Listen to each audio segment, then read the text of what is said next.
कलामे अकदस चों ज़बूर नंबर 28। ऐ खुदावंद मैं तेनू ही पुकारांगा, ऐ मेरी चट्टान तू मेरे वल्लों कन्न बंद ना कर। इंज ना होए कि तू मेरे वल्लों खामोश रवें ते मैं उन्हां दी मानिद बन जावां जिहड़े पाताल च जांदे ने।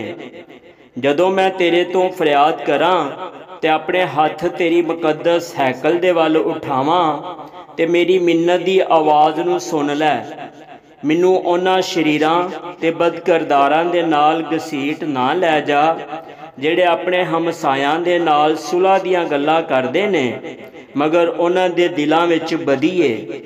उन्हां दे अफालो अमाल दी बुराई दे मुआफिक उन्हां नूं बदला दे। उन्हां दे हत्थां दे कम्मां दे मुताबक उन्हां नाल सलूक कर।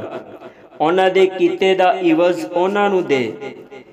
ओ खुदावंद दे कम्मां ते उहदी दस्तकारी ते ध्यान नहीं करदे, इसलिए वह उन्हां नूं गिरा देगा ते फिर नहीं उठाएगा।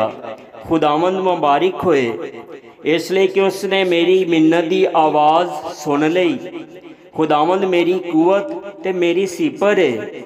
मेरे दिल ने उहदे ते तवक्कल कीता है ते मैनू मदद मिली है। इसलिए मेरा दिल नहायत शादमान है ते मैं गीत गा के उहदी सताइश करांगा। खुदावंद उन्हां दी कुवत है, वो अपने ममसूद दे लई नजात दा किला है। अपनी उम्मत नूं बचा ते अपनी मेरास नूं बरकत दे।